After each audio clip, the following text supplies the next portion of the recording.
నమస్తే.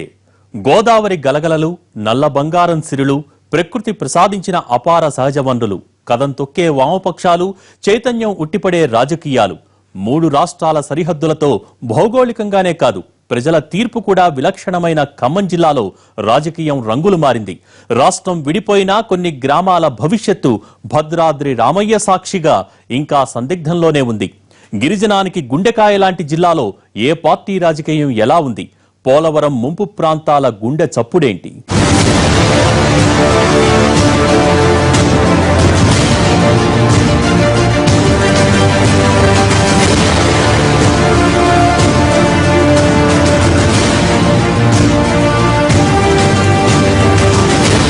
మూడు రాష్ట్రాల సరిహద్దుల్లోని ఖమ్మం జిల్లా పునర్విభజనతో రూపుమారింది. పోలవరం ప్రాజెక్టు భద్రాచలం డివిజన్లోని కొన్ని గ్రామాల్ని కలిపేసుకుంటోంది. సహజ వనరులు ఉన్నా పారిశ్రామిక ప్రగతి ఎండమావిగానే మారింది. నల్ల బంగారం గనులపై ఆశలు అడియాసలే అయిపోతున్నాయి. పాలకులకు పట్టింపు లేక దక్షిణ అయోధ్య చిన్నబుచ్చుకుంటోంది. ఖమ్మం జిల్లా వామపక్ష కాంగ్రెస్ టీడీపీ పార్టీలకు కంచుకోట. ఇప్పుడు ఆ పార్టీల కోటలు బీటలు వారాయి. గత ఎన్నికల్లో ఒకే ఒక అసెంబ్లీ స్థానంతో సరిపెట్టుకున్న అధికార పార్టీ ఆ తర్వాత ఎంపీ సహా 7 అసెంబ్లీ స్థానాలను తన ఖాతాలో వేసుకుంది. ఆ పార్టీ బలం పెంచుకున్నట్ట? ప్రతిపక్షాలు బలహీనత గల కారణాలేంటి? కోట్లు మింగేస్తున్న ఆ ప్రజాప్రతినిధులెవరు? 2గా చీలిపోయిన ఖమ్మం కథ కమామిషేంటో మనము ఓసారి చూద్దాం పదండి.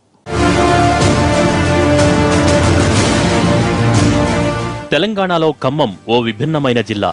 ఆంధ్ర తెలంగాణ సంస్కృతి కలగలిసిన ప్రాంతంగా ప్రత్యేక గుర్తింపు ఉంది ఈ జిల్లాకి. పైగా 3 రాష్ట్రాల సరిహద్దు ప్రాంతం. ఒకవైపు ఒరిస్సా, మరోవైపు ఛత్తీస్గఢ్, ఇంకోవైపు ఆంధ్రప్రదేశ్. ఈ మధ్య ఖమ్మం జిల్లా 2గా విడిపోయింది. ఒకటి ఖమ్మం, రెండోది భద్రాద్రి కొత్తగూడెం జిల్లా. గిరిజనులు ఎక్కువగా ఉండే ఈ జిల్లాలో మొత్తం 10 అసెంబ్లీ నియోజకవర్గాలు ఉన్నాయి. అందులో 5 ఎస్టీ, 2 ఎస్సీ రిజర్వ్డ్.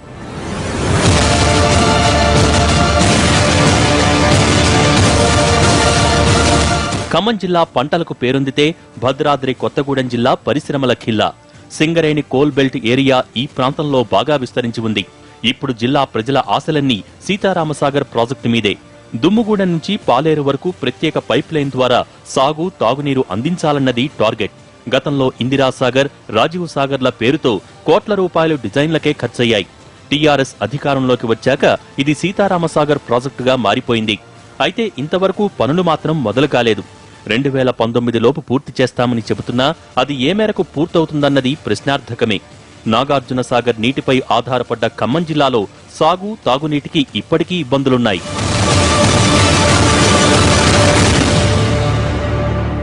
రాష్ట్ర విభజనతో ఖమ్మం జిల్లాలోని కొన్ని గ్రామాల ఉనికి ప్రశ్నార్థకంగా మారింది.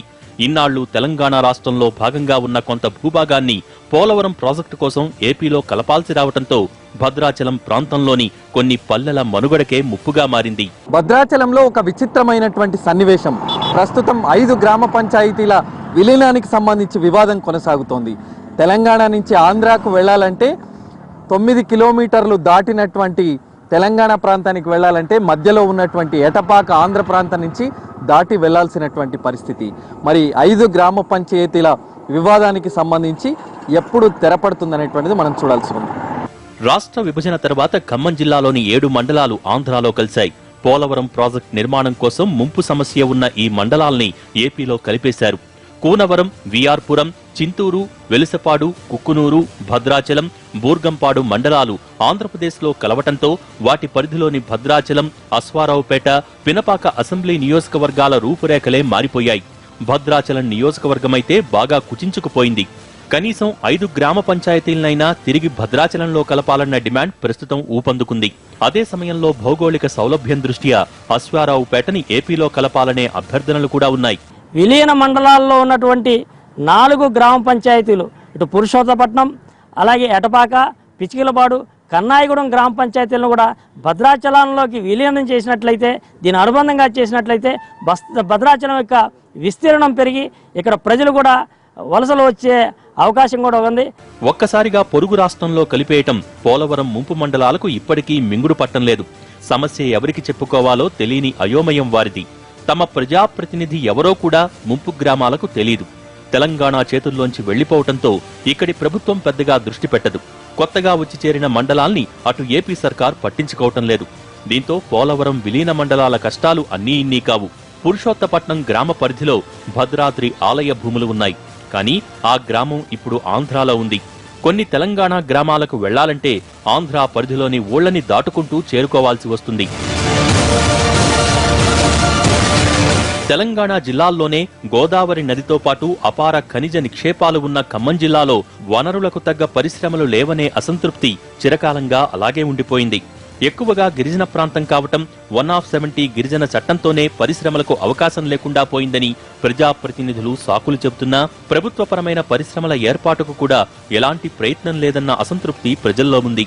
మరోవైపు లక్షల ఎకరాల భూముల్ని గిరిజనులు సాగుకు యోగ్యంగా మలుచుకున్నా వారికి పట్టాలివ్వాలనే డిమాండ్ అపరిష్కృతంగానే ఉండిపోయింది. కొత్తగూడెం, ఇల్లందు, మణుగూరు, పినపాక, సత్తుపల్లి అసెంబ్లీ నియోజకవర్గాల పరిధిలో బొగ్గు గనులు అపారంగా ఉన్నాయి. అయితే వారసత్వ ఉద్యోగాల విషయంలో వివాదం నడుస్తోంది. వారసత్వ ఉద్యోగాలకు అనుకూలంగా ప్రభుత్వం జీవో జారీ చేసినా న్యాయపరమైన అభ్యంతరాలు తీవ్ర నిరాశకు గురిచేస్తున్నాయి. ఖనిజ సంపదకు నెలవైన బయ్యారం జిల్లాల పునర్విభజనతో మహబూబాబాద్ జిల్లా పరిధిలోకి వెళ్లడం ఖమ్మం జిల్లా ప్రజలకు మింగుడు పట్టం లేదు. బయ్యారం ఉక్కు మన హక్కు అనేది దెబ్బలాడాం. దురదృష్టవశాత్తు 6 మండలాలు కూడా తీసుకెళ్లి ఇప్పుడు మహబూబాబాద్ జిల్లాలో కలిపారు. అన్ని రకాల నష్టం ఈ జిల్లా ప్రజలు, ఈ జిల్లా ఐక్యత, దీంట్లో 60 ఏళ్లకు పైగా ఈ ఉద్యమాలలో పనిచేశాం కాబట్టి మాలాంటి ఇవన్నీ చూస్తూ ఉంటే బాధ అనిపిస్తూ ఉంటుంది. పాలేరు నియోజకవర్గ ప్రజలు భక్తరామదాసు ప్రాజెక్టుతో సంతోషం వ్యక్తం చేస్తున్నారు. పాలేరు నియోజకవర్గ పరిధిలో కొన్నేళ్లుగా సాగు, తాగునీటి ఇబ్బందులు తొలగిపోయాయంటున్నారు ఇక్కడి ప్రజలు. ఈ నియోజకవర్గానికి ప్రాతినిధ్యం వహిస్తున్న మంత్రి తుమ్మల నాగేశ్వరరావు చొరవతో త్వరగా ప్రాజెక్టు పనులు పూర్తి కావడంపై ప్రజల్లో సంతృప్తి వ్యక్తమవుతోంది.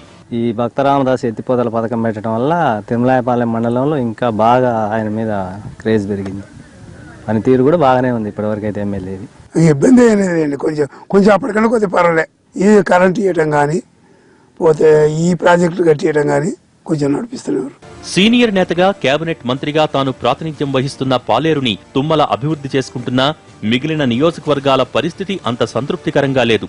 ఏపీకి ఆనుకుని ఉన్న కొన్ని గ్రామాల ప్రజలు తమ సమస్యల్ని ఎవరూ పట్టించుకోవటం లేదంటున్నారు. కాంగ్రెస్ అధికారంలో ఉన్నప్పుడు ఊరు మొత్తం సిమెంట్ రోడ్లు చేశారు. కాంగ్రెస్ అధికారం పోయింది కదా, ఇప్పుడు టీఆర్ఎస్ అధికారంలో ఉంది కదండి, మరి ఎమ్మెల్యే వారి వల్ల పనులు అవటం లేదు. ఇక ఖమ్మం జిల్లాలో ప్రసిద్ధ పుణ్యక్షేత్రమైన భద్రాద్రి ఆలయాన్ని ప్రభుత్వం పెద్దగా పట్టించుకోవటం లేదన్న అసంతృప్తితో ప్రజలున్నారు. యాదాద్రికి ఇస్తున్న ప్రాధాన్యంలో సగమైన ప్రభుత్వం భద్రాచలానికి ఇచ్చుంటే ఈ పాటికి భద్రాద్రి ఎంతో అభివృద్ధి చెంది ఉండేదన్న అభిప్రాయంతో ఖమ్మం జిల్లా ప్రజలున్నారు. ఒకప్పుడు ఎర్ర జెండాలకు కంచుకోట లాంటి ఖమ్మం జిల్లాలో వామపక్షాలు ఇప్పుడు ఉనికి కోసం పాకులాడుతున్నాయి. 2014 ఎన్నికల్లో టీఆర్ఎస్ ని తీవ్రంగా నిరాశపరిచిన ఖమ్మం జిల్లాలో 3 ఏళ్లు తిరిగేసరికి గులాబీ గుబాళిస్తోంది. తెలంగాణలో ఎక్కడా లేని స్థాయిలో ఖమ్మం కాంగ్రెస్ గ్రూపులు కడుతుంటే ఒకప్పుడు బలంగా ఉన్న చోట టీడీపీ మనుగడే ప్రశ్నార్థకంగా మారింది.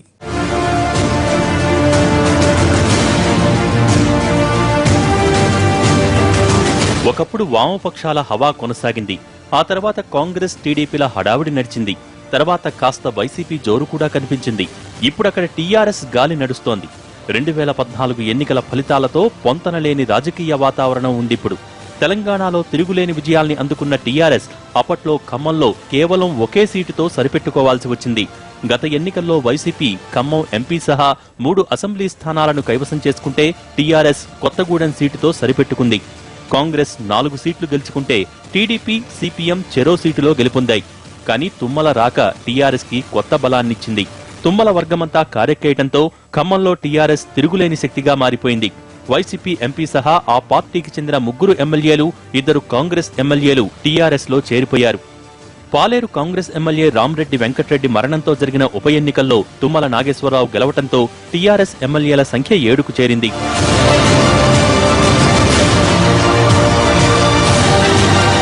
తుమ్మలతో పాటు దాదాపుగా టీడీపీ కేడరంతా టీఆర్ఎస్ కి షిఫ్ట్ అయిపోయింది.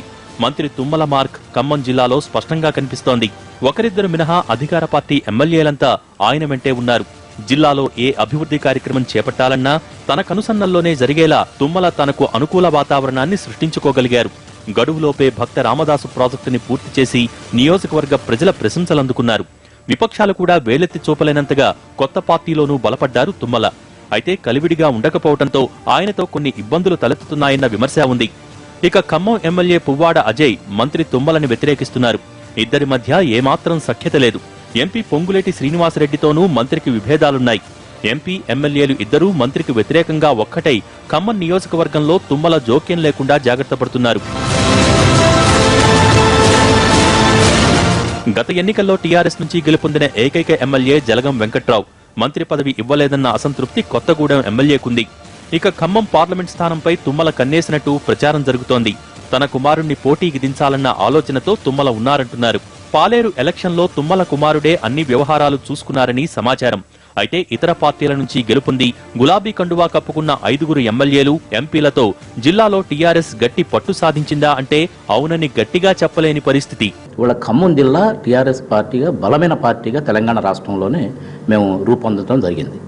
ఈరోజు తుమ్మనాశ్వర్ గారు వచ్చిన తర్వాత ఈ జిల్లాలో మొట్టమొదటిగా పల్లా రాజేశ్వర రెడ్డి గారి ఎమ్మెల్సీ ఎలక్షన్ జరిగింది. దాంట్లో ఘన విజయం సాధించాం. దాని తర్వాత ఎమ్మెల్సీ బాలచంద్ర లక్ష్మణ్ గారి ఎన్నిక జరిగింది స్థానిక సంస్థల నుంచి, అది కూడా గెలిచాం. తర్వాత కార్పొరేషన్ ఎలక్షన్ దాదాపు తెలంగాణ రాష్ట్రమే కాకుండా ఆంధ్ర ప్రాంతం వాళ్ళు కూడా ఖమ్మం కార్పొరేషన్ ఎన్నిక మీద దృష్టి పెడితే దీన్ని కూడా బంపర్ మెజార్టీతో మనం ఖమ్మం కార్పొరేషన్ కూడా కైవసం చేసుకోవడం జరిగింది. అది అంతకుముందు దాదాపు 35 సంవత్సరాల పాటు వామపక్ష పార్టీల నాయకత్వంలో ఖమ్మం మున్సిపాలిటీ ఉండింది. ఖమ్మం కాంగ్రెస్ లో గ్రూపు రాజకీయాలు బలంగా ఉన్నాయి. ఖమ్మం అంటే గుర్తుకొచ్చేది ఫైర్ బ్రాండ్ రేణుకా చౌదరి. పార్టీలో తనదైన ముద్ర కోసం సర్వశక్తులు ఒడ్డుతుంటారామే. రేణుక అంటే గిట్టని వాళ్లు పార్టీలో చాలా మందే ఉన్నారు. జిల్లాకు చెందిన కాంగ్రెస్ పార్టీ సీనియర్ నేత పొంగులేటి సుధాకర్ రెడ్డి, రేణుకా చౌదరి మధ్య మొదట్నుంచి విభేదాలే. గతంలో మాజీ మంత్రి రామరెడ్డి వెంకట్రెడ్డి రేణుకతో తీవ్రంగా విభేదించేవారు. ఇప్పుడు party working president Bhatti Vikramarka, senior నేత వనమా వెంకటేశ్వరరావు లాంటి నేతలు రేణుక వ్యతిరేక శిబిరమే. గత ఎన్నికల్లో టికెట్ల విషయంలో రేణుక ఆరోపణలెదుర్కొన్నారు. ఇక్కడి గ్రూపుల గోలలో మాజీ క్రికెటర్ అజరుద్దీన్ పేరు వినిపిస్తుండటం ఖమ్మం కాంగ్రెస్ శ్రేణుల్ని ఆశ్చర్యపరుస్తోంది. ఖమ్మం పార్లమెంట్ స్థానంపై అజరుద్దీన్ కన్నేశారని, దాదాపుగా 30% ముస్లిం ఓటర్లు ఉన్న ఖమ్మం నుంచి వచ్చే ఎన్నికల్లో పోటీ చేయాలనే ఆలోచనతో ఆయన ఉన్నారనే ప్రచారం జరుగుతోంది. అయితే గ్రూపు తగాదాలతో సిగపట్లు పడుతున్న ఖమ్మం కాంగ్రెస్ నేతలు బయట నుంచి వచ్చే నేతకు ఏమాత్రం సహకారం అందిస్తారన్నదే ప్రశ్న. మేమంతా కూడా ఎన్ని అభిప్రాయ భేదాలు ఉన్నా, ఈ విధంగా ఉన్నా ఖచ్చితంగా తప్పకుండా మేము మళ్ళీ ఇప్పుడు బాగా ఉంది, భవిష్యత్తులో కూడా ఇంకా కలిసికట్టుగా ఉండి పోరాటాలు చేసి ఈనాడు అధికార పార్టీ మీద పోరాటం చేసి ఖచ్చితంగా 2019 ఎన్నికల్లో కాంగ్రెస్ పార్టీ మరి అసెంబ్లీలో, పార్లమెంటులో కూడా తప్పకుండా విజయం సాధించడం జరుగుతుంది. ఖమ్మం జిల్లాపై ఒకప్పుడు ఎర్ర జెండాల్ని రెపరెపలాడించిన వామపక్ష పార్టీలు ఇప్పుడు చతికిలపడ్డాయి. భద్రాచలం అసెంబ్లీ నియోజకవర్గంలో మాత్రం సిపిఎం పాగా వేయగలిగింది. సిపిఎం నేత తమ్మినేని వీరభద్రం, సిపిఐ సీనియర్ నేత పువ్వాడ నాగేశ్వరరావు ఈ జిల్లాకు చెందినవారే అయినా వచ్చే ఎన్నికల్లో వామపక్ష పార్టీల ప్రభావం ఎంతవరకు ఉంటుందో చూడాలి. అధికార పార్టీతో ఖమ్మం జిల్లాకు పెద్దగా ఒరిగిందేమీ లేదన్నది వామపక్ష పార్టీల నేతల వాదన.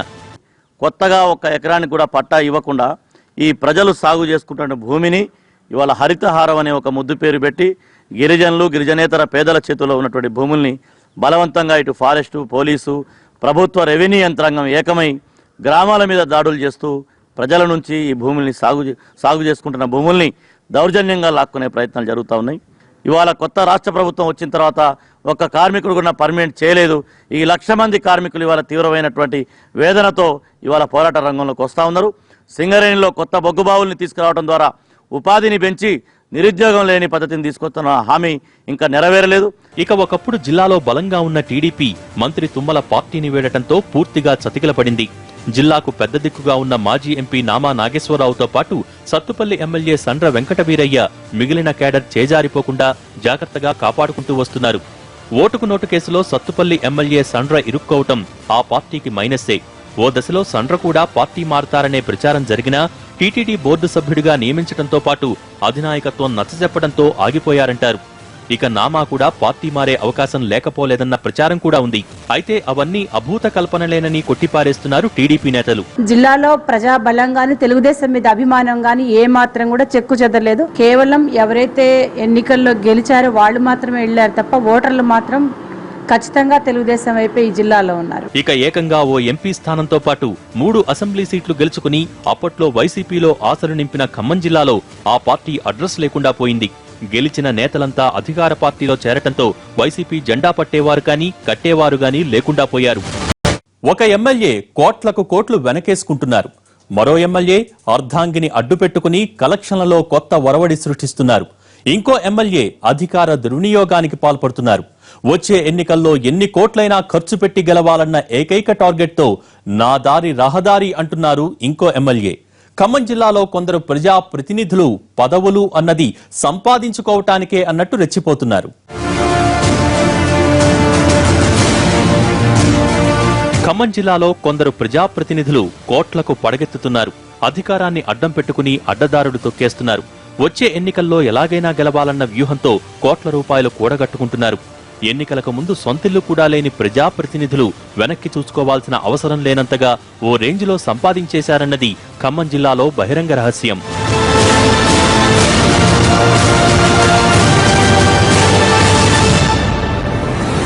ఆరోపణలతో అందరి నోళ్లలో నానుతున్నారు వైరా ఎమ్మెల్యే మదన్ లాల్. వైసీపీ నుంచి గెలిచిన మదన్ లాల్ టీఆర్ఎస్ లో చేరారు. ఎన్నికలకు ముందు అద్దింట్లో ఉండేవారని చెబుతారు. ఒకప్పటి మదన్ లాల్ ఏనేనా అని అంతా ఆశ్చర్యపడే స్థాయిలో ఆయన సంపాదన ఉందని చెబుతున్నారు. ప్రభుత్వం సబ్సిడీ ట్రాక్టర్లు వైరా నియోజకవర్గంలో దుర్వినియోగం అయ్యాయనే ఆరోపణలు ఉన్నాయి. ఏ పని జరగాలన్నా కాంట్రాక్టర్లు ఎమ్మెల్యేతో మాట్లాడుకోవాల్సిందేనని, ఆయనతో ఒప్పందం అయ్యాకే ఆ వర్క్ ముందుకు సాగుతుందనే తీవ్ర ఆరోపణలు ఉన్నాయి. స్థానిక డీఎస్పీ రామ్రెడ్డి ద్వారా ఎమ్మెల్యే నేరుగా వసూళ్లకు పాల్పడ్డారనే ఆరోపణలు కలకలం రేపటంతో ఆ డీఎస్పీపై బదిలీ వేటు పడింది. అంగన్వాడీ కేంద్రాల నియామకాల్లోనూ అక్రమాలు జరిగాయన్న ఆరోపణలు ఉన్నాయి.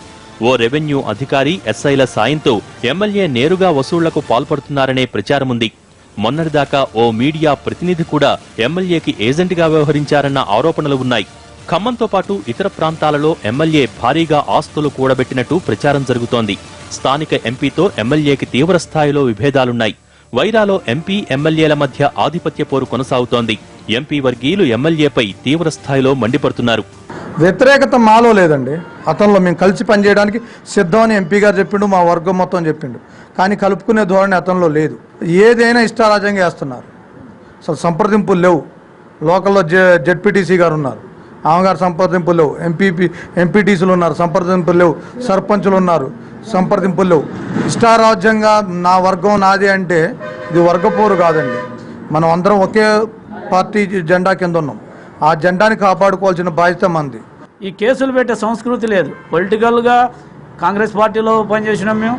వర్గాలు ఉన్నాయి, వర్గాలను ఎదుర్కొని ఎవరు ఆర్గనైజేషన్ వాళ్ళు చేశారు. లాస్ట్కి ఎలక్షన్ వచ్చేటాలకే పార్టీని గెలిపించుకోవడం జరిగింది. కానీ ఇట్లా కేసులు పెట్టి బనాయించి ఈ కేసులతోటి మానసికంగా చిత్రహింసలు పెట్టడం అనేది ఎక్కడా జరగలేదు. ఈ ఎమ్మెల్యే గారు వచ్చిన దగ్గర నుంచే ఇలాంటి ధోరణి నడుస్తుంది. కాంగ్రెస్ ఎమ్మెల్యేగా గెలిచి టీఆర్ఎస్ లో చేరిన ఇల్లెందు ఎమ్మెల్యే కోరం కనకయ్య పైన ఆరోపణలు ఉన్నాయి. మిషన్ భగీరథ, మిషన్ కాకతీయల్లో పెద్ద ఎత్తున అక్రమాలకు పాల్పడ్డారన్న ప్రచారం జరుగుతోంది. దీనికోసం ఆయన భార్య సాయం తీసుకుంటున్నారని అక్కడి జనం బాహాటంగానే చెప్పుకుంటారు. డబుల్ బెడ్రూమ్ ఇళ్ల కోసం లబ్ధిదారుల నుంచి 50,000 చొప్పున వసూలు చేస్తున్నారనే ఆరోపణలు ఉన్నా ఎమ్మెల్యే దీనిపై నోరు మెదపలేదు. సిపిఎం న్యూ డెమోక్రసీ నేత గుమ్మడి నర్సయ్య 5 సార్లు ఎమ్మెల్యేగా ఎన్నికైన ఇల్లెందులో ప్రస్తుత పరిణామాలతో ప్రజలు తెల్లమొహాలేస్తున్నారు. ఇక పినపాక ఎమ్మెల్యే పాయం వెంకటేశ్వర్ల మీద కూడా ఆరోపణలు ఉన్నాయి. ఆయన భార్య ప్రమీల మాజీ ఎంపీపీ, జెడ్పీటీసీ మాజీ సభ్యురాలు. ఎమ్మెల్యే చూసి చూడనట్టుగా వ్యవహరిస్తూ ఉంటారు. నియోజకవర్గంలో ఎమ్మెల్యే భార్య మాటే నడుస్తోందని చెబుతున్నారు. ఆర్థిక పరమైన విషయాలన్నీ ఆమె కనుసన్నల్లోనే జరుగుతాయి. మణుగూరులో పవర్ ప్రాజెక్ట్ ఏర్పాటు పినపాక నియోజకవర్గానికి కలిసొచ్చింది. అయితే పవర్ ప్రాజెక్టుతో పాటు ఓపెన్ కాస్టుల్లో ఆర్థిక ప్రయోజనాలు చూసుకుంటున్నారనేది ఎమ్మెల్యే దంపతులపై ఉన్న తీవ్ర ఆరోపణ. ఖమ్మం ఎమ్మెల్యే పువ్వాడ అజయ్ కాంగ్రెస్ నుంచి టీఆర్ఎస్ లో చేరారు. కాంగ్రెస్ టికెట్ కోసం అప్పట్లో భారీగా ఖర్చు పెట్టినట్టు చెప్పుకున్నారు. ఈయన సిపిఐ సీనియర్ నేత పువ్వాడ నాగేశ్వరరావు కుమారుడు. ఖమ్మంలో ఎమ్మెల్యేకి భారీ ఎత్తున ఆస్తులు ఉన్నాయి. మమతా గ్రూప్ ఆఫ్ ఇన్స్టిట్యూషన్స్ నడుపుతున్నారు ఎమ్మెల్యే అజయ్.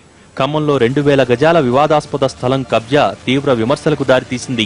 ఇక ఎమ్మెల్యేగా గెలుపొందాక ఆయన అధికార దుర్వినియోగానికి పాల్పడిన ఘటనలు కోకొల్లలని అంటున్నారు ఖమ్మం ప్రజలు. నిబంధనలకు విరుద్ధంగా తన వాహనం ముందు ఎస్ఐ వాహనం సైరన్తో వెళ్లాలన్న ఆయన అధికార దర్పం తీవ్ర విమర్శలకు దారితీసింది. తన నియోజకవర్గ పరిధిలోని 3 పోలీస్ స్టేషన్లలో ఎస్హెచ్ఓలు ఆయనెంత చెబితే అంతేనంటున్నారు. అయితే తాను వారించినా వినకుండా కుమారుడు పార్టీ మారటం తనకు నచ్చలేదంటారు పువ్వాడ నాగేశ్వరరావు.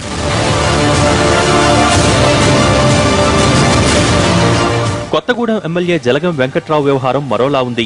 మాజీ సీఎం జలగం వెంగళరావు కుమారుడియన. 2014 ఎన్నికల్లో టీఆర్ఎస్ నుంచి గెలిచింది ఈయనొక్కరే. విజన్ ఉన్న లీడర్. ఏ పని మీద అక్కడి ప్రజలు వెళ్లినా ఆయన ఇంటి ముందున్న బోర్డు చూపించి సదరు వ్యక్తిని కలవాలని పంపిస్తుంటారు. ఆ బోర్డు పైన ఆయా పనుల మీద వచ్చేవారు ఎవరిని కలవాలో ఫోన్ నెంబర్ ఉంటుంది. ఎమ్మెల్యేకే అన్నీ చెప్పుకోవాల్సిన అవసరం లేదన్నట్టు ఆ బోర్డులో అన్ని వివరాలు ఉంటాయి. ఇక్కడి ఎమ్మెల్యే అంతా హై టెక్నాలజీ వాడుతుంటారు.